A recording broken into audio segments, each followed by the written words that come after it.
Do you like wrestling? Do you ever watch wrestling? No. Nope. And The Rock said, whoa, whoa, whoa, whoa, whoa, whoa, because I'm still standing here, custom made, brother.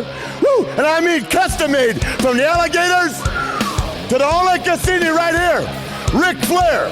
There's only one. We're not the kind of guys that say, we told you so, but we told you so.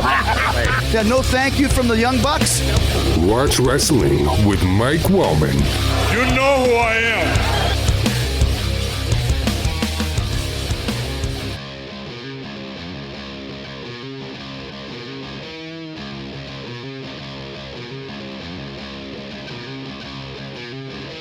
What's up, gang? Welcome to Watch Wrestling with Mike Wellman, the podcast that breaks down the biggest stories in and out of the ring. Thank you for hitting that play button. My name is Mike Wellman. I am your host. It is great to have you here. This is episode 58 of Watch Wrestling with Mike Wellman. On this episode, we are going to talk about Bad Bunny's epic San Juan street fight and the epic crowd reaction from the crowd in San Juan, Puerto Rico for both SmackDown and Backlash. We're also going to talk about the first half of the WWE World Championship Tournament where, spoiler, Seth Rollins advanced to the end. Brock Lesnar costing Cody the match, cutting an insane promo into the camera with his bruised, bloodied, scarred, and stitched face. The gruesome visage that is currently Brock Lesnar these days. Also, we're going to talk about that cage match on Dynamite. Why, Don? Why? Why did Don Callis turn on Kenny Omega? And we're also going to talk about that Christian promo that got a lot of heat on Dynamite. There was also an open house trios championship match where we got a trios match where Bandito did a tope con hilo into the darkness because the lights were off and nobody saw it. But yes, we're going to talk about Dynamite as well as this past week's Raw. And yes, joining me as always, he is wrestling fan Kris, a.k.a. Notorious KRS. What's up, Kris? What is going on? How you doing? I am doing good. How's the weather over there in your neighborhood? Do you think we're going to have a lot of street racers today? On the show? A little inside spoiler here. When you played the intro song and you put me on mute, there was a street race that went by, and I was like, wow. I actually saw a street racer the other day. I was leaving the dispensary, and these two Hondas pulled up next to each other, and there was a guy standing in between them. And I instantly thought, this particular road, there's not a lot of room for street racing, and they ended up just getting back in their cars. But it was really weird. The guy was literally standing in between the two cars. Middle of the day. Crazy. That's wild. Just like that scene from Fast and Furious, the original Fast and Furious, when Paul Walker pulls up and gets introduced to like Ja Rule and all those folks. Yeah, that's my first. That was my first thought. That's really what it was. It was daytime. So strange. But yes. We got a lot to get to on this episode. Like I said, we're going to be talking about Bad Bunny, Backlash, the championship tournament on Raw, and the cage match on Dynamite. But before we go any farther, that's right, we need you to be kind, like, and subscribe. Watch Wrestling with Mike Wellman. You already know where you can find the podcast that breaks down the biggest stories in and out of the ring, because you already found this podcast, whether it was on YouTube, Apple Podcasts, Spotify, Google Play, Google Podcasts. That's how long I've been doing this. Stitcher, wherever you find your podcast. Make sure to be kind, like, and subscribe. Watch Wrestling with Mike Wellman. You can also find the podcast on social media. Hit up our Facebook page. Be like people who are smart and follow us on Twitter at WWrestlingPod. I am at Mike Wellman88 on Twitter. Never a dull moment on our Twitter feed, especially during live events. And you can now check out our Patreon. That's right, folks. we are now putting our post shows on Patreon. So go check that out. Consider supporting the podcast on Patreon. You can choose a tier that fits. We have the foundation tier, the click tier, and the gang affiliated tier. Folks, I'm just going to let you know, if you choose the gang affiliated tier, you're one of us. Okay? You're gang affiliated. If you give us $10, you're gang affiliated. You're jumped in at that point. But yes, we will definitely shout you out on the podcast. So check out our Patreon. Check out the post shows that we're putting up on Patreon. This week's post show, we are going to answer the question, do wrestling rosters need brand splits? With AEW having a hard split, a soft split, a stale split, a bagel split. We're not sure what kind of split they're going to have, but also with the recent draft, the silliness of the WWE draft and all the caveats and exceptions and retconning and not sticking to the rosters that we deal with, do we even need split rosters? So that's what we are talking about on this week's Patreon exclusive post show. Before we get into Bad Bunny and Backlash, let's talk about this AEW news, shall we? So AEW's new show is imminent. Tony Khan made something official this week on Dynamite. He said that he was going to have an announcement next week. He said that AEW's roster is getting so big that they can definitely do more television. So he said to tune into TNT, which is where the new show is supposedly going to air. Tune into TNT this coming week, and then he said tune into Dynamite next week on TBS, because that's where it will be officially addressed. So I'm not sure if this is all going to take place I'm not sure when the Warner upfronts are. I'm not sure when. It seems like they're planning for this announcement to happen at a specific time, and then thus we'll get the fallout from it on next week's Dynamite. So we all think, and most people know that the announcement is going to be a Saturday show called AEW Collision, which was first reported. The name was first reported, I believe, by Andrew Zarian. And yes, CM Punk rumored to be returning. I mean, it's not really a rumor. It's a pretty solid rumor that he's coming back. There's a show at the United Center, I believe it is, for this Saturday live event that will most likely be AEW Collision. Fightful Select reporting just today, as we're recording this, who CM Punk is looking to face either at the first show or in his first feud back to the company. So yeah, what do you think about all this AEW TV show news, Kris? There's something about a Saturday night wrestling show that I just enjoy. So I'm happy for it to be on Saturday. And I mean, if there is a lot of people on the roster, so another show, and maybe it'll be. I know Rampage is still taken. I don't want to say it's not taken seriously, but it really is kind of like the secondary show. So maybe this show will be a little more "quote unquote" important. So I'm looking forward to that. Well, they've already ceased producing episodes of AEW Dark and AEW Dark Elevation, so those shows are no mas. And Rampage is rumored to be turning into, everybody's calling it a Sunday Night Heat type show.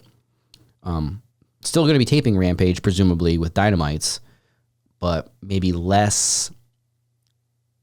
more mid-card, lower tier card talent, as opposed to just the storylines that wouldn't fit on Dynamite, which they never really got a handle on doing that to begin with.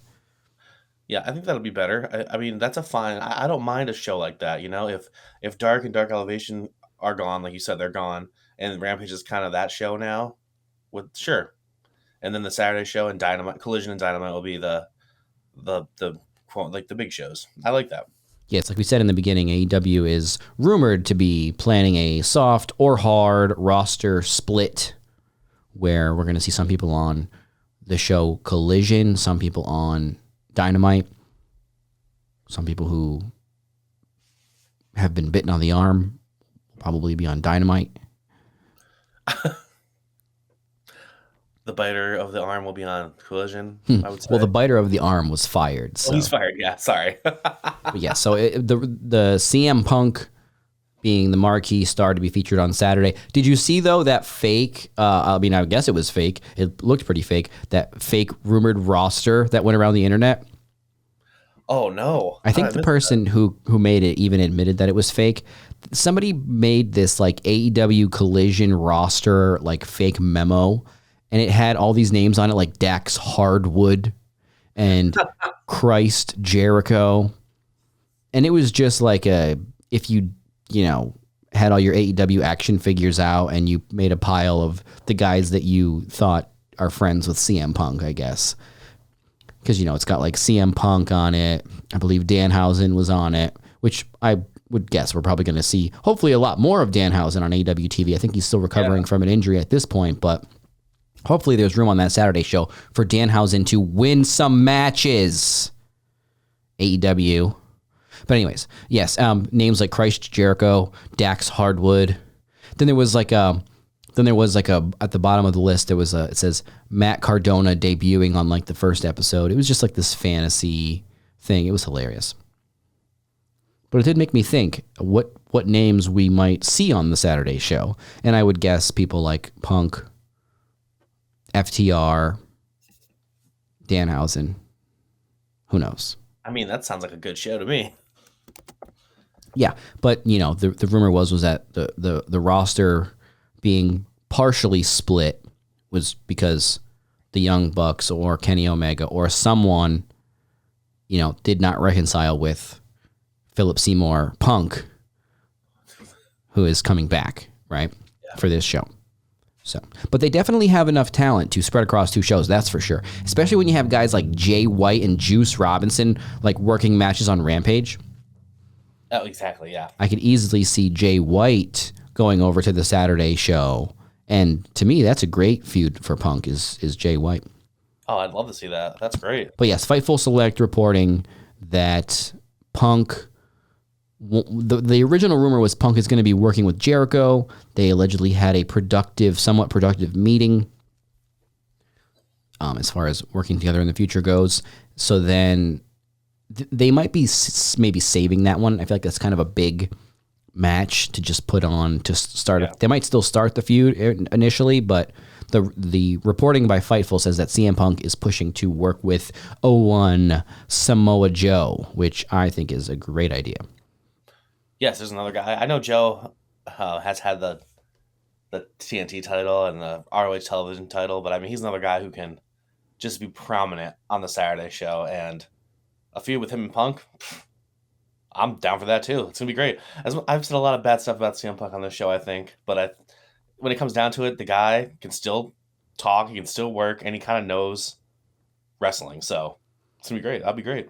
Well, I think Punk's best move here, as far as like public relations, getting back in the fans' good graces, is not being like out in public, and that's just his MO to begin with, is not being a big public facing guy. But I mean, if he had his own podcast and every week he was coming out with his updates, like or if he was just constantly doing interviews, I feel like that negative sentiment might still be there. But I feel like he has done a good job of just laying low and trying to come out on the right end of this, because the negative fan backlash was there after the brawl out, and they all kind of disappeared from TV after that. So, we don't have to go too far into this. Well, it's not on the agenda, but what do you think his reaction is going to be? Is he going to come out and we're going to all is forgiven and he's going to just get cheered, or is there still going to be some residual hate and he's just going to be just uber heel? I wonder. Well, I'm pretty sure that the first episode is going to be at the United Center in Chicago. Touche. After that. So I think that, as long as, I mean, really, it's kind of like a cycle with Punk.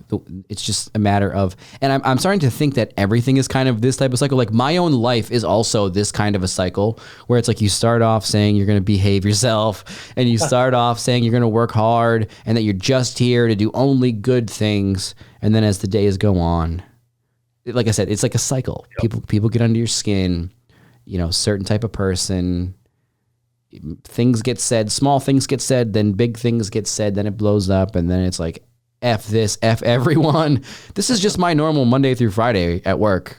So you're going to cheer him. No, what I'm saying is I feel like he's going to come back and it's just going to be yet another CM Punk, like second coming of Christ, babyface return. Yeah. And then I think if they were smart, though, this time, depending on when you do it, a Punk heel turn, I think, like a real solid, like kind of like an MJF heel these days for Punk to do that. Oh, yeah. Might maybe a couple months, 6 months, maybe after all these big shows in the summertime.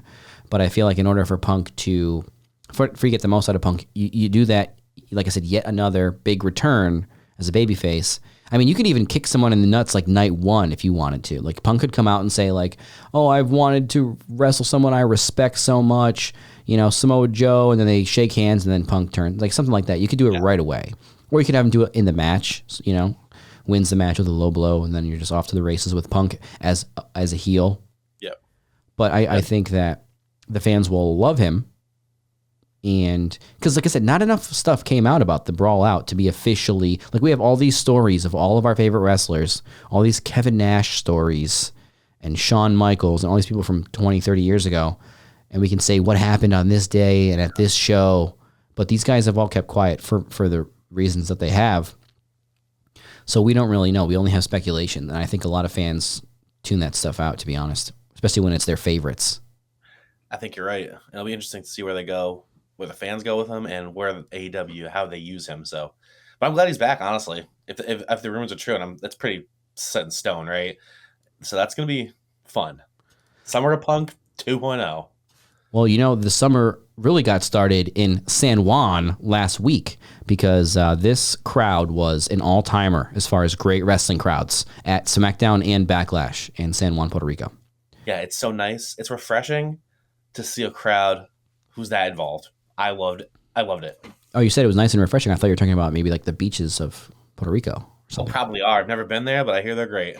But yeah, so this crowd was insane. I tweeted out on Saturday morning last weekend that the SmackDown reaction, the Bad Bunny pop, was my new favorite. And of course, like every pop on that night's Backlash was even bigger.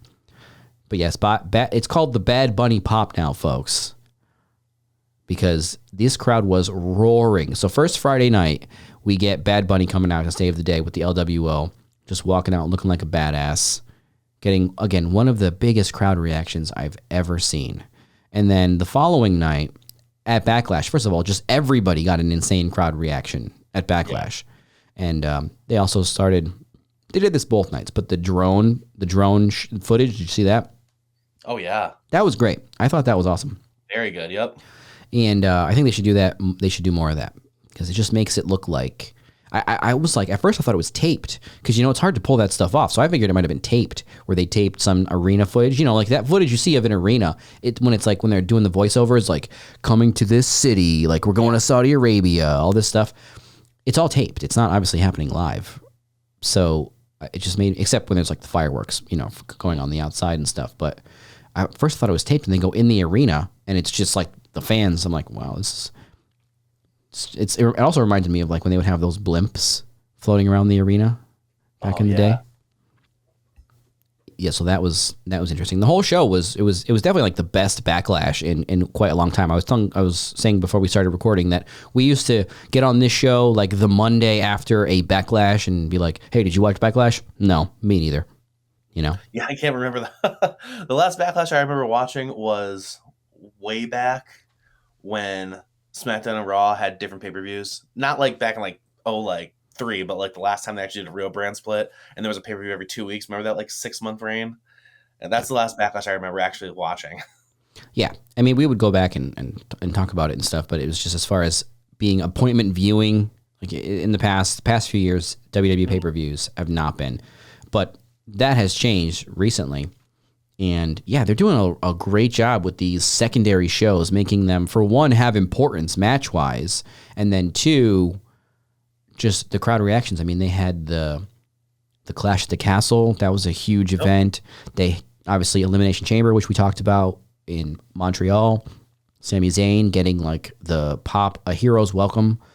Same thing here with not only Bad Bunny, we also had some other Boricuas here on Backlash because Savio Vega First of all, he got a crazy pop just going in the locker room when he handed Bad Bunny the Puerto Rican flag kendo stick. Yeah.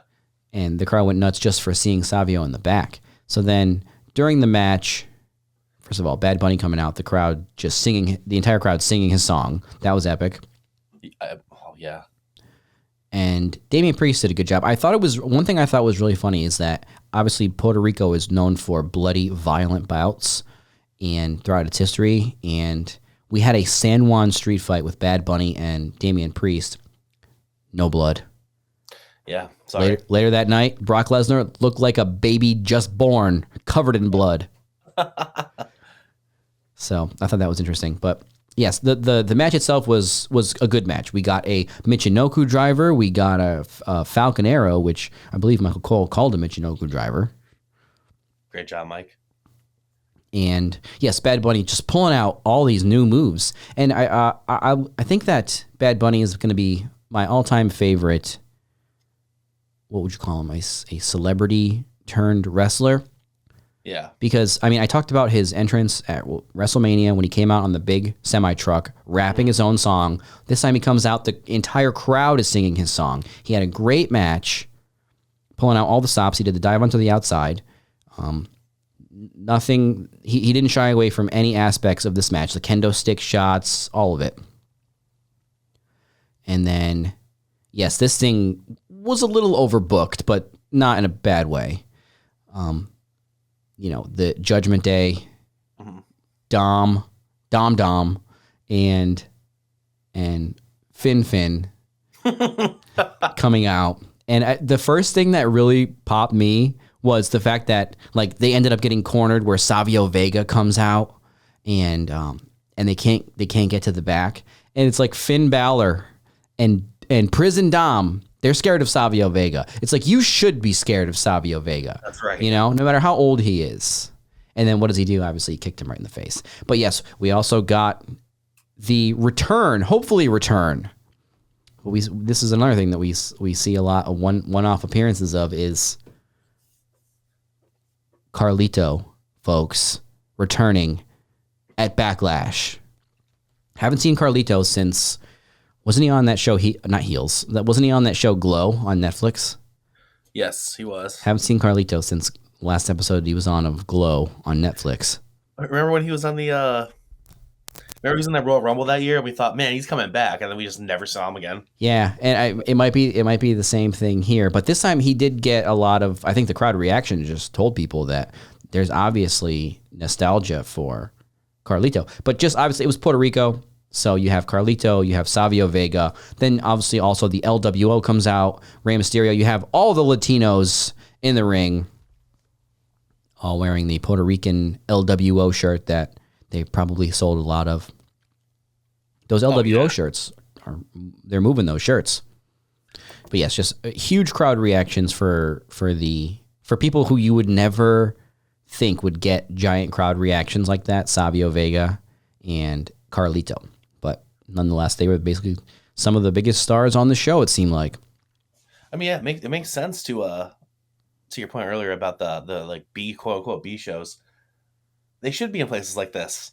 Go to Puerto Rico. There's an appetite for wrestling. So the crowds are great. The shows feel more important. They should do it more often. I think that's something that Triple H did a great job of since he took over. Is that going to keep happening? Who knows? But tip of my cap to that man. I mean, you're assuming it was Triple H. Could have been Nick Khan. It could have been Nick Khan, but who knows? Nick Khan, yeah, right. He does like money. No, I think that it's definitely a newer idea what they're doing with just bringing their shows. What just fell down? Bringing their shows to not necessarily new markets, but just making these B shows seem much bigger shows. That's smart. And then the main event of Backlash, which really the main event was Bad Bunny versus Damian Priest, really elevated Damian Priest as well, this match. You're right. I was going to say that too. He really comes off, even though he's taken all these losses lately, he really comes off like a big star now. So that's another like check in the column of Bad Bunny being a fantastic professional wrestler. And then in the main event, we had, and then the 6-man match, the Usos and Solo Sikoa. I want to talk about this as well. Versus Kevin Owens, Sami Zayn, and Matt Riddle. Solo Sikoa is just conflicted these days. The Bloodline saga continues, and on this edition, we have a conflicted Solo Sikoa who doesn't know if he should follow the orders of his cousin, his tribal chief, or his actual literal brothers. Yeah. Something's got to give eventually in the bloodline, right? So. And it seemed like he was ready to give a Samoan spike to Jey Uso. Yeah. So I don't know what's going on with the bloodline, but and it was just funny with Solo. It's like he can't use words, you know? Like it's everything is eye movement with Solo Sikoa. It's just he's looking at you and then he's looking at the other guy and then he's looking. It's like he's looking at him. He's looking at him. And these guys tried to keep the crowd going, right? That Bad Bunny match, this crowd was probably exhausted. They were spent. But these guys, they tried to be that high energy match of like, don't lose your steam just yet, folks. You know, they tried to keep it going, and they had a great match. And then by the main event, I think the crowd was more than ready to go back to their houses.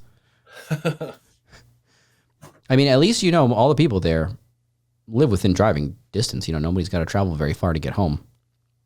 That's true. It's like an hour or something like that to get across the island. But yes, we had Brock Lesnar, Cody Rhodes, Cody winning with a roll up basically on Brock. Brock bleeding like a stuck pig in this match from as we learned the next night on Raw from many different spots on his face. Oh yeah. I'm not sure how Brock got busted open so definitively here, but he was covered in it. Brought a little extra to the match because, I mean, it's hard. Brock Lesnar, I love Brock Lesnar. I'm not a hater of him, but, his matches are very formulaic, and we kind of almost always know what's going on, but he always knows what to do to make it a little bit better than it should be, This one wasn't a very long match. Like I said, Cody won with a roll-up. And then the following night on Raw, we get the first half, the Raw half of the World Championship Tournament. So we had some 3-way matches, which Cody comes out and cuts a promo on Raw, but then it wasn't his match that was up. It was the match with Seth Rollins, was it Damian Priest? I don't even remember, but Seth Rollins, Finn Balor ended up going to the finals because in the match with Cody, well, Brock Lesnar came out and cost Cody the world championship that he said he was going to get earlier in the night in his promo.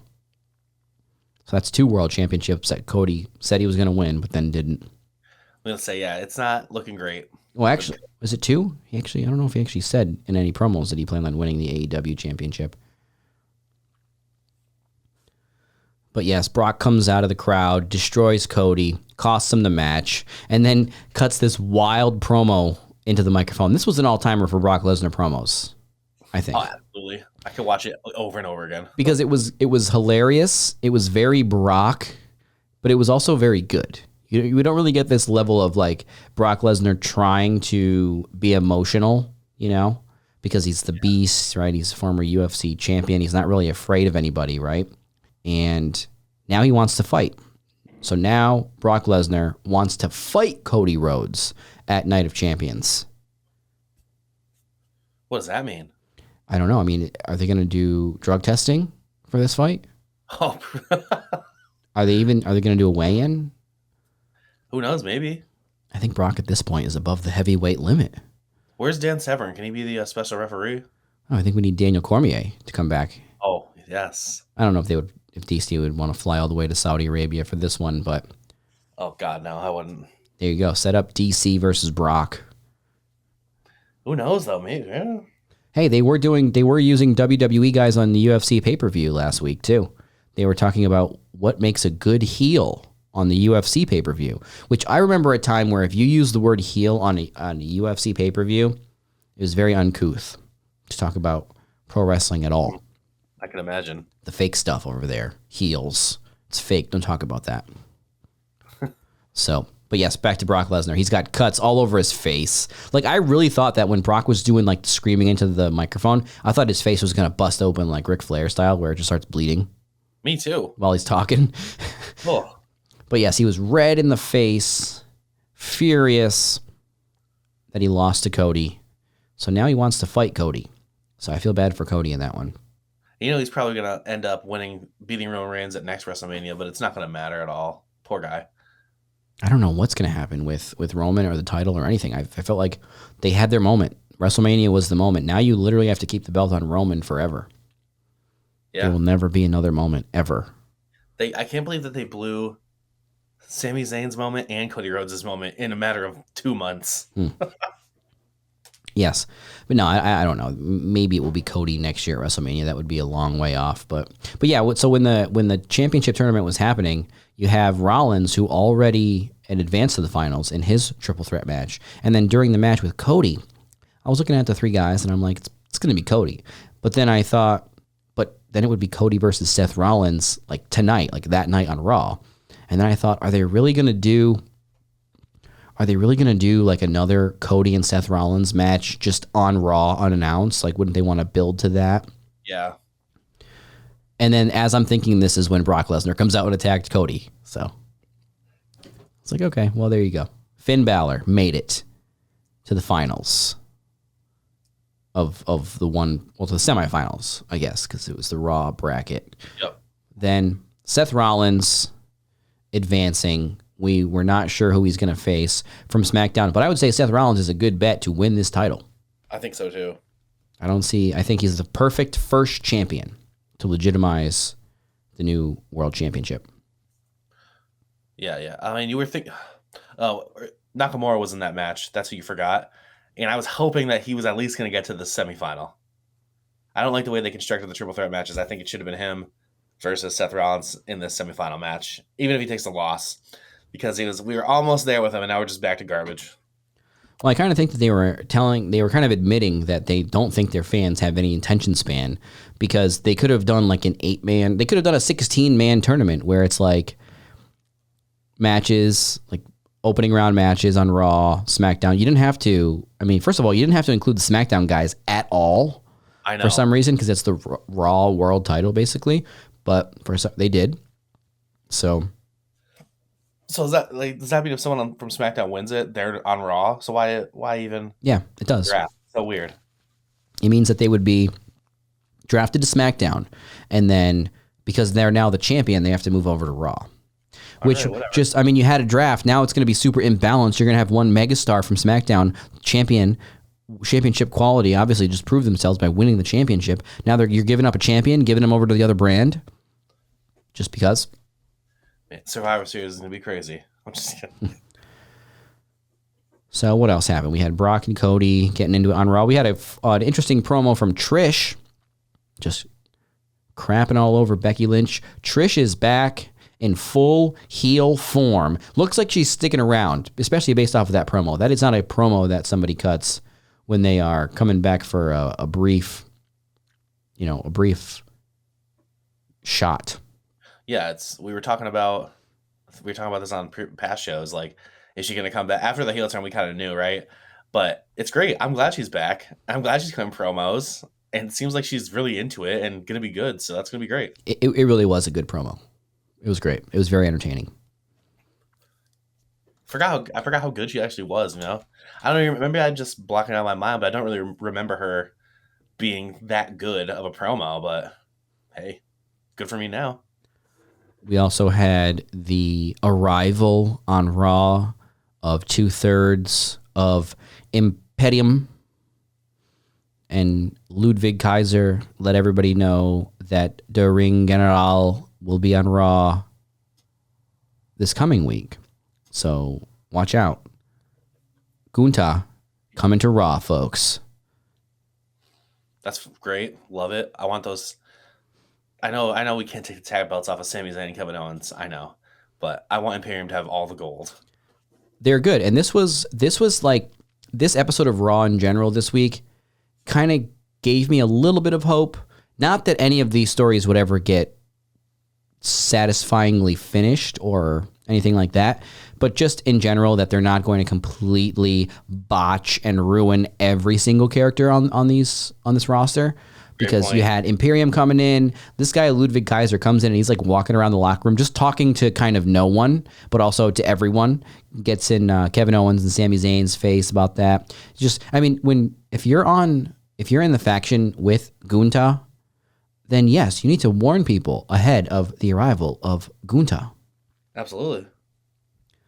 You know, I mean, he's a big deal. He's a big, scary guy. And you also would have a lot of confidence as well if I was hanging out with Gunta. I'd be like, you're going to talk to me? Do you want to talk to Der Ring General, who will be here next week? Thought so. Yes, so Imperium I thought was great. On Raw, we also had the Raw debut of Zoe Stark. So this I thought was great. She came off very good, yeah. In the promo, in the match, absolutely. Had a match against Nikki Cross. I love Nikki Cross. She's underutilized. Yeah. So then we get Zoe Stark. She comes out. She wins the match. This whole presentation of Zoe Stark with the interview that we got beforehand to introduce you to her. She looked great in the match. The whole thing. This reminded me of all those times back in the day with NXT call-ups where they would put so much emphasis on all of these new people, and then 2 weeks later they're an afterthought. So we'll see if that happens with Zoe Stark. I hope not, because she's really good. Yeah, she is very good. I don't think it won't, but I'll have to wait and see. I have to see it to believe it, so. So yeah, anything else you want to get to for Raw?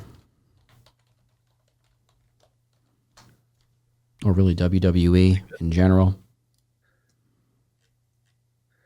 I think we're good. I'm just waiting for the SmackDown. See who's going to be in that final against Seth Rollins. Yeah, so we are recording this episode before SmackDown this week, so we just don't have the results for the second half of the World Championship Tournament. So Seth Rollins is going to face somebody at Night of Champions, and we will find out who that is this week, and then we will talk about that on our next episode for sure. Absolutely. Dana Brooke coming back to Raw this week. Basically accepted a challenge or got an opportunity to be on Raw against Rhea Ripley. Oh boy. So yeah, so that was Raw. Like we said, we'll see who gets the other spot in the finals of the World Championship Tournament coming up. And we'll see who gets the other spot on Brock Lesnar's face. Oh. Cody's other elbow or something. Yeah, I mean, geez, Cody, what were you doing to this guy? You know, if you think about it, these were all, you know, hard way juice jobs, right? So, I mean, if you're Brock Lesnar, what do you discuss in advance? Like, I was just thinking that, yeah. like, don't just bust me open in one spot, okay? Don't do this to me. Cody's just like, they're like talking to each other or something in the match, and Brock's like, keep going. He's like, what? That's probably what happened. Are you sure? It's like, don't do this to me. Don't leave me here unfinished. Yeah, he's like, keep elbowing me hard. Keep carving me up. No, I don't even know. He didn't use a weapon, I don't think, in it with any of those. Yeah. So that's why it looks so brutal on Raw, I think, as well, with all the wounds on Brock's face. Yeah, because they're real. The hazards are real. His wounds are like the hazards, yeah. The stitches are real. That's right. So yeah, so now let's get into some Dynamite this week. AEW was in Detroit this week for Dynamite. We had the main event steel cage match, Omega versus Moxley. This was a big match. This was an interesting episode of Dynamite. There were some things that I liked. So we open up this show. We got Claudio versus Rey Fenix. And here we are with the Ring of Honor stuff again. We haven't seen any really Ring of Honor mentions lately. But the winner of this match was going to get a shot at the other one's Ring of Honor title. So Claudio wins, earns a shot at the Lucha Brothers Ring of Honor tag team titles. So then we got a return to AEW as we saw Miro backstage showing up. Haven't seen him in a while. And he walked straight into Tony Khan's office. Wonder what that's about. Yeah. Hey, there's a new show. That's a guy who should be on it. Thunder Rosa, same thing. Thunder Rosa's back. Hopefully she's not injured anymore. Able to return. Yeah. I know she was dealing with a legitimate injury. Kept her out.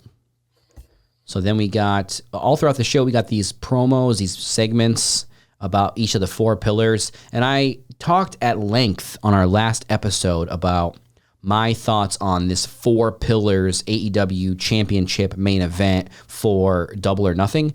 And I think this also was good stuff as well, because what we had all these segments where it's almost like get to know these challengers. And this reminded me of some UFC stuff back in the day, because the UFC used to do a really great job of introducing you to fighters that they thought were going to be important. You know, it didn't always pan out. Not every fighter was Conor McGregor, obviously, as far as popularity goes, but they would follow these people around, show you their home life, you know, show you them packing their bags on like UFC Embedded and all that stuff. So that's kind of what, for one, all of pro wrestling needs with this character development business. But yeah, when you have some fresh faces that you are putting in the world title main event scene, this is what you need to do. Because if this whole thing was a real sport, you wouldn't just have the same 6 guys vying for the world championship all the time. There would be new faces who legitimately earned their way to the top, right? Exactly. So you'd want people to get to know them. So this, I thought, was good. You had MJF, comparing them all to the Beatles, which I thought was a very interesting analogy. Each one of the 4 pillars being one of the Beatles. He called Darby Allin John Lennon. It's a good way to do it. I like it. Ominous. But yes, he said that, of course, MJF said he was the Paul McCartney of the group. Yeah, right. So we got MJF talking about the other pillars, and then we got Darby at his house with his skate park and everything, talking about, you know, how we turned everything into a big skate park. And Sting sitting down like as if this was like a Darby Allin, you know, documentary, talking about Darby, getting the rub from Sting, kind of going over all of the mentoring and the tutelage that we've seen on screen from Sting over the past couple years with Darby. Then later on in the show, we got Sammy Guevara, same thing. The hustle that he went through to get here. Chris Jericho talking about how he's basically been with Sammy Guevara since day one in AEW. Then with Jungle Boy, his old-time wrestler guy he actually had a feud with. So Jungle Boy, he's talking about Christian, and Christian's talking about Jungle Boy and all the potential that he has, but he's like insulting him while he's doing it. Yeah. So I thought it was funny that he's like, you know, if he ever gets his head out of his ass or whatever he said about him, he's like insulting Jack Perry. And Jungle Boy's trying to connect these dots between what he did legitimately learn from Christian before he concertoed his ass. Yeah. Brutally, you know.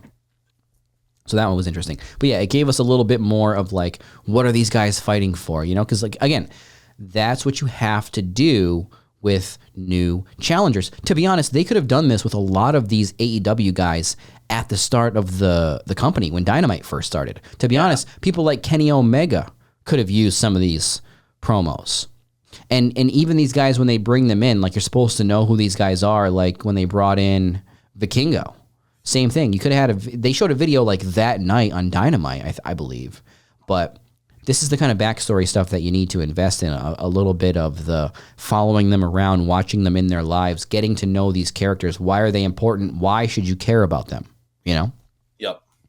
So we got those promos on the 4 pillars. It really also made me think of this match as, like, these guys are now preparing for the match, right? It makes me think that this is like a big event coming up, and these guys are focused on it. It's not just, okay, well, I've got a 3-man match on Tuesday, and then I've got a match on Saturday, and then, oh, yeah, after that, I'm wrestling for the title. It's like, this seems like this is the focal point on these guys' minds, and that's how it should be, you know?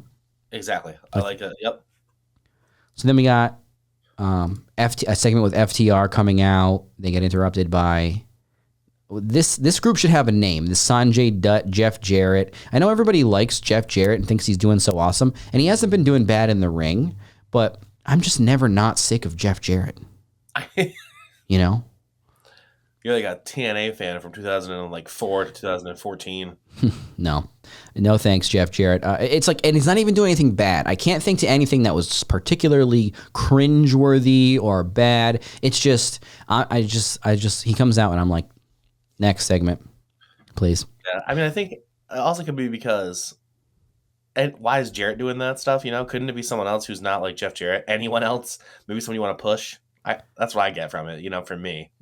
But he hasn't really even done any talking. You don't understand, why is he even here? We understand why he's here because we understand Jeff Jarrett. That's the only reason why we just have all these assumptions about why he's actually on the show, to be Jeff Jarrett, to just get some spotlight from somebody else. Good point. You know? So he's here. Sanjay Dutt, Satnam Singh, and Jay Lethal. And they've been manipulating Mark Briscoe to try to somehow get closer to the AEW tag team titles. So this turns into like a big segment with them all in the ring. Mark Briscoe brings out some tequila. They made sure to give Dax like way more tequila than everybody else. And then I think it was Sanjay just spits tequila in Dax's face, and we're off to the races. So we're getting the tag match at Double or Nothing. Jarrett and Lethal versus FTR. All right. A little bit of an underwhelming matchup, to be honest. Yeah. You know, you've got this big pay-per-view. And granted, I understand that there's bigger pay-per-views on the horizon at the end of the summer. But you've got this pay-per-view in the T-Mobile Arena in Las Vegas. You've got FTR as the tag team champions, which means all is right with the world. But this is not there should be a better matchup here for FTR. You know? Yes, I agree. Than Jarrett and Lethal. Plus, Jarrett and Lethal have kind of been in the mix for the tag titles for a long time now. Maybe have someone else do it. That's all. Well, I mean, I know they've been building them up for this match, but I don't know. It's just like Jarrett. It's under, like you said, it's just cool. Jeff Jarrett, whatever. Jay Lethal in a match with FTR, I like it. But I'm just like, all right, Jarrett's there too. Great. So then we had Orange Cassidy defending the AEW International Championship against Daniel Garcia. This was a good match. Orange Cassidy retains the title. I tweeted out last week, maybe even been 2 weeks ago. They're on this kick now of talking about Orange Cassidy's title defenses. He's got 21 wins as champion. Orange Cassidy is right up there with one of AEW's best ever champions, folks. He has to be considered one of AEW's greatest champions of all time so far. I don't see how he's not. Yeah, I would say so. Right up there with Kenny Omega and John Moxley. I'm being serious. I think this. I know it's hard to tell sometimes. But this Orange Cassidy, an all-time great AEW champion, folks. Feast your eyes. And then, so he defends against Daniel Garcia. And then, so later on, a little bit later on, the best friends, the best amigos, now joined by Bandito, they get the best friends and Bandito get a trios championship opportunity against the House of Black, and they're back there. And this was a little bit convoluted when Julia Hart and them were explaining it to us last week in Malachi Black's mystery room. Yeah, they said the rules, and I don't think anybody even understood what the rules were. So there's a rule where the opponent gets to make a rule. So obviously the best friends, Orange Cassidy they were like, what? Renee's like, so what is the stipulation that you guys choose? And Orange Cassidy's like, oh, it's a big one. And then they didn't actually have one. So they had to come up with one on the fly, and they came up with the rule that all spooky witches are barred from ringside for this match. So no Julia Hart for this match. Oh, man. Or I guess like Agatha Harkness or Wanda Maximoff, I guess, can't come to ringside for this one. I was looking for Wanda. I was hoping. So that was interesting. And then there was this one little moment where Orange, they go up the ramp to go out into the arena, and Renee's still sitting there with Orange, and she's like, "You got anything else?" And he's like, "No, I'm so tired, Renee." Hilarious. So then, yeah, just to talk about this trio's House Rules match. So we've got on the big screen, we've got the House of Black like rainfall happening. Then the arena is black for this one, except for the ring. So there's no rope break. There's just a 20 count out. Is there no disqualification in this match? Because, if there's no disqualification, you don't need any other stipulations. It means anything goes already. Yeah, but that's not cool, though. You need to have cool stipulations. Like a rope break. You already, if it's no disqualification, there is inherently no rope break. There's no break for anything because there's nothing to be disqualified for. Yeah. But yeah, anyways, this was not terrible. I don't think the crowd was into it because I don't think they could see what was going on. Like Bandito, I mentioned in the opening of the show, Bandito does a tope. You don't even see where he lands. He's doing the whole, like when someone lands on their feet after a great tope suicida or a tope con hilo. Yeah. And you just look out into the crowd like, I'm alive. And he did that to blackness. Like there was not a lot of reactions in this match. I thought it was maybe because the lights were off. Definitely. I know they want to try something unique, but they could go back to the drawing board with this one. But yeah, that was closer to the end of the show. What else happened? We got a segment from the Outcasts. Apparently they're going to do their trios match just next week on Dynamite. The three of them versus, I guess, Britt Baker, Jamie Hayter, and... Yeah, that's all right. I like it. Why not? So then out comes Christian Cage, folks. Don't forget about Christian Cage, folks. He outworked everyone, and then he worked everyone in AEW, folks. So this man got some heat from this crowd. Heat magnet Christian here. Yeah, Christian, he just knows he can go there, right? And I love when he brags about like all of his accomplishments and credentials, and he starts talking about how did he just get granted a shot at the TNT championship, and he basically said, when you have the credentials that I do, you can just go into the boss's office and get a title shot. There you go. That's all you need. That's all the backstory I need. Absolutely. And then he's just talking about everybody's father. The crowd is trying to drown him out with boos. It was great. Not a lot of people get this level of boos these days. There's a few, but Christian knows how to get heat from the crowd. He's good. Yeah, he's top tier. I love him. I've always loved him. And I love that when the crowd starts like booing, like super booing, he just gets more a little louder and more focused in what he's saying. Like he's like, I'm not going to let you stop me from getting this out, clearly. He's a pro. So he starts talking about everybody's father. He's talking about Jungle Boy's father. He's talking about Wardlow's father. He's talking about Arn Anderson being a father. Just getting that heat, like I mentioned. Oof. So we're going to get probably Christian versus Wardlow at Double or Nothing, I guess. Hey, that could be worse. That's not bad. So, yeah.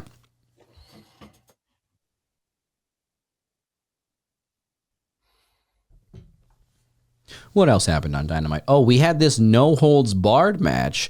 Anna Jay and Julia Hart. This was a good match. Anna Jay tapped out in the match to the Heartless hold by Julia Hart. There was some good chair spots in this one. There's a spot on the outside where Julia Hart landed like right on the chairs, and she starts like grabbing her hip. Thought she was done for. Then there was a spot where if that happened. They came off the top rope, tried to land on the chairs. They kind of missed the chairs. Oof, I hate when that happens. Like, I couldn't imagine how it would feel. Ugh. Just landing on all those chairs. God. But yeah, that was an interesting little piece of violent business on Dynamite. Then, like I said, we had the open house for the trios titles. The Best Amigos, unfortunately, did not win the trios titles. The House of Black retained. Yeah. I mean, somebody retained. I don't know who. I couldn't see anything. I was going to say it's dark. Who knows? I don't know what happened. So then the main event of Dynamite, a steel cage match, Jon Moxley, Kenny Omega, this feud with the Blackpool Combat Club and the Elite, it's very good. I feel like I don't know what they're missing. It's great. There's a lot of violence. There's a lot of chaos between these two groups. I feel like they've had a few good weeks on Dynamite where they're coming out, but I just feel like we don't hear from the Elite enough, to be honest. Yeah. You know, because what they did was they even did this on BTE so on BTE, what they do is they film their stuff and then you see it on Dynamite. And then the following Monday, you see them kind of recapping their week, their weekend, and their travel. So then that's when you get the sort of backstage right before last week's Dynamite segment. So they made this thing like, we are going to talk on Dynamite. Kenny Omega's like, I got some stuff to say and all this stuff. And then they come out on Dynamite and he says like, okay, Blackpool Combat Club, get out here. And that was it. So he made this big thing where he was like, I got a lot to get off my chest. And then he just gets out there and he goes, why don't you guys come out here and fight us?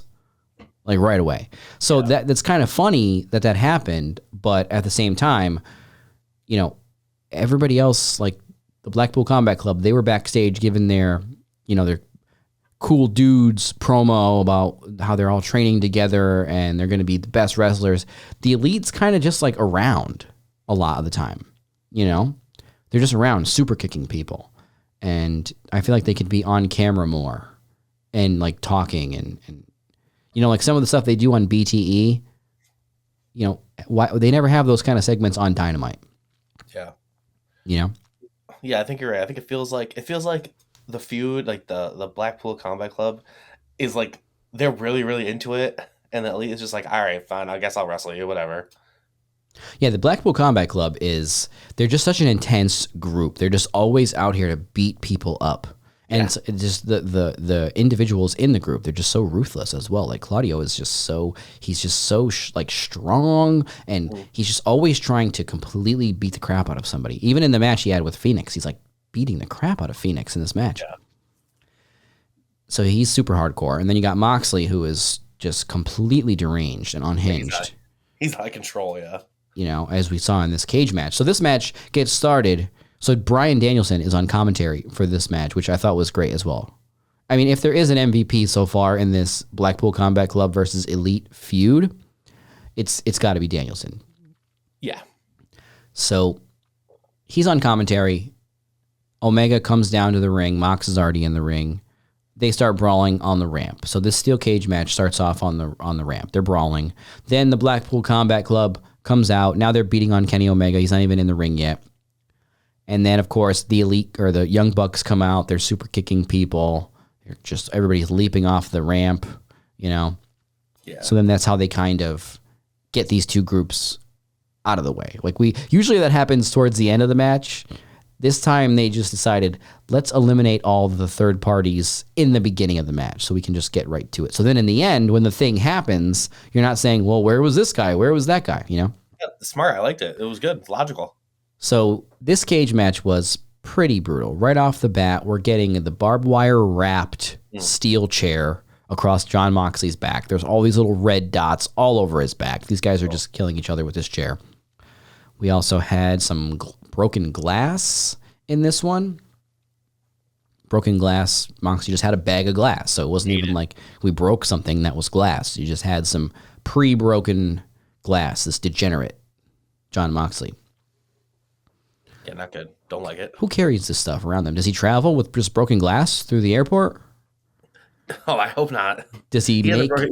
He's a broken glass guy in every city. Yeah. Does he show up to the city and he's got to like meet somebody? He puts on his hoodie and he just goes outside the building and he's like, hey, you got my bag? And he gives him the bag. I don't know, but he always has sharp objects at the ready. This Jon Moxley. You know, I don't trust a guy who walks around carrying a screwdriver in his pocket. This is not someone that should be trusted. You know, is my car safe? Yeah. I was going to get into my car. It's like, do you need money, John Moxley? Like, why are you walking around with a screwdriver in your pocket? So we got the broken glass. We got the barbed wire steel chair. And a lot of V-triggers going around in this match. And then we get a V-trigger through the cage, which this was great. V-trigger through the cage. This just reminded me of so many flashbacks of just the Big Show Paul White debuting in WWF at St. Valentine's Day Massacre. Yeah. This was a good, like, bursting through the cage, you know, moment. Because the cage was like a little bit set back from the ring, you know? So if you're Kenny Omega and you know this spot's coming, right? It's like you kind of got to go full blast, but you don't want to, like, after that cage kind of breaks, it's like you kind of got to fall in the right direction, right? But you just watch Kenny just goes right for it, just tries to basically go right through that cage, and they did. So yeah, things are looking good for Kenny Omega. He gets John Moxley up and hits a one-winged angel on Moxley. And he goes for the pin, thinking, here we go. It's over, folks. It's done. Then Don Callis comes in and attacks Kenny Omega with the screwdriver. Oh. What? Are you kidding me? And of course, Don Callis, he's just evolved into this like tan, bald, pink clothing wearing like weirdo. I mean, not that he ever wasn't on screen, right? It's just, but yes, he's wearing like this pink floral jacket. He's got the pink sunglasses. He just looks like such a weirdo. And yes, it was perfect for this moment. He turns on Kenny Omega. Why did this happen? I have no idea, folks. Your guess is as good as mine. Why Don Callis would do this, turning on his own family, Kenny Omega, the man that he thought was going to be a great wrestler when apparently Kenny was 10 years old, is the story. Turning on the city of Winnipeg. Turning on everybody, including the entire city of Winnipeg. And then, of course, he like grabs Kenny and he like whispers something to him. I don't know what he said, but yeah, no, Moxley just rolls over onto Omega and gets the pin. And then the big story is Don Callis with still having the giant scar, the legitimate scar on his head that he will have for the rest of his days, thanks to Jon Moxley, whom he just helped beat Kenny Omega. Unbelievable. I feel like it's more of a turn on Omega as opposed to like turning to help Blackpool Combat Club, but who knows? We'll see. A legitimately shocking ending for me, for sure. And it wasn't like, I don't think this thing ruined the match or anything like that because it was so shocking, you know? Yeah. And it wasn't, I don't think they're at this point yet where they're doing too many turns or anything like that, where this guy's turning and this guy's turning. It was just enough for me to be like, oh my God, what? How could you? You know? Yeah, it was well done. I agree. So that's kind of how Dynamite ended. Jon Moxley victorious over Kenny Omega. These guys have had some wars at this point. You had like obviously the exploding barbed wire death match. Mm-hmm. You had they had that, I don't know what the name of the match was, but they had that big spider web of barbed wire. Oh yeah. Ooh. This is one of the classic AEW feuds, Moxley versus Omega, because it has been going since night one of AEW, Double or Nothing, 2019, I believe. Oh yeah. Jon Moxley debuts. Attacks just everybody, really, but Kenny Omega. And they brawled over, and that's when Moxley threw Kenny Omega off of the big poker chip. Oh, yes, of course. And here we are, all the blood spilled. Moxley's back, or at one point, just had glass all over it. I just remember thinking, you know, poor Renee. She's going to have to deal with all this glass, you know? Because you know he's not going to be in a good mood around the house. You got glass. where your skin hasn't really protruded the glass. Your body hasn't expelled it all, so you can feel it, but you're not sure. Like, I can't find the piece of glass, but I can feel it. You know? That's a horrible feeling. I hate that. I mean, it's bad enough that he takes all the glasses out of the house and shatters them so he can have weapons. That's how he does it, yeah. But now he's going to come home with more broken glass. Yeah, is there no end to the appetite for violence of one Jon Moxley? I don't know. Like, what else can he do? You know, we've had fork stabbings. Now we're doing screwdrivers. I mean, what's he going to do? Bring out like a saw next? I don't want to know if we want to ask that question. I don't know if we want to know. It's like the man's bloodthirsty. Yeah. You know? And he doesn't mind, you know, getting into it himself either, obviously, like I said, with all the glass in his back, taking those barbed wire bat chair shots that just looks like someone just did pointillations on your back. Oh, I know. But yeah, we'll see what's next. The drama continues. I think what's going to help this feud is when Hangman inevitably comes back and sides with the Young Bucks and the Elite, and we get kind of a 4-on-4. Yeah, that's what they're waiting for. We're going. But yes, so now we've had a cage match where there was brawling outside the cage before the match. You had they went through the cage. You had interference from Don Callis. Where does this thing go next? I mean, it's got to be, my guess is blood and guts is what I mean, there was definitely blood and guts. There's been blood and guts already, but I just mean blood and guts match, possibly at the pay-per-view. Yeah, I missed that, though, yeah. That would be my prediction. All right, so you got anything else, Kris? Do you want to talk about Darby Allin saying he's going to climb Mount Everest? I wrote that down. That's pretty good for him, but I don't know, man. No, not good for him. That's a terrible idea. Terrible idea, but hey.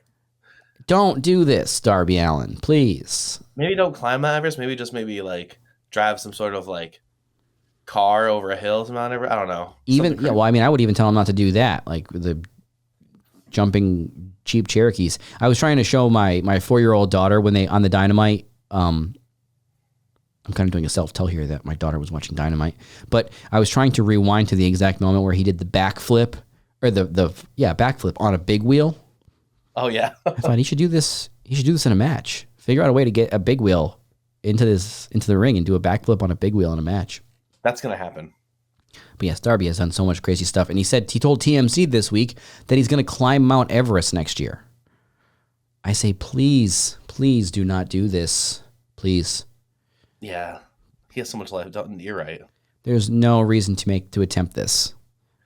I mean, who am I, though, to tell someone not to try to climb Mount Everest who's considered it, you know? Like, if you want to climb Mount Everest, that's on you. I wouldn't recommend it, though. But I also don't have that yearning inside of me where I want to climb Mount freaking Everest. He definitely does, too. You know, it's like, dude, you're not going to do any skateboarding tricks up there. Like, you're going to have, like, it's this, you're not going to be horsing around up there, okay, Darby? You're not going to be doing any coffin drops off the top of Mount Everest. He just takes out the skateboard and rides all the way down. You know, I'm not going to say, like, he wouldn't make it or anything, but it's one of the most difficult things you can do on this planet, folks. Only a few thousand people, I think, have even done it. But yeah, like I said, who am I to tell someone who wants to do that not to? But don't do it, Darby. So yes, that about does it for this episode of Watch Wrestling with Mike Wellman. Thank you for sticking with us to the end. We appreciate you here, as always. If you haven't already, you already know. Be kind, like and subscribe. Watch Wrestling with Mike Wellman. What does this button do?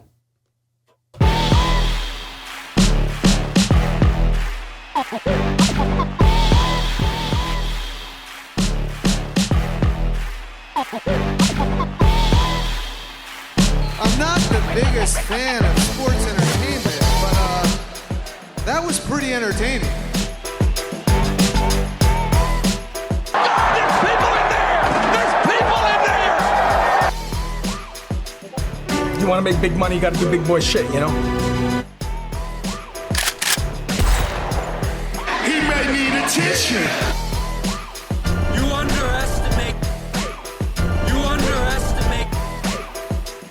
underestimate my power. What's a baby face?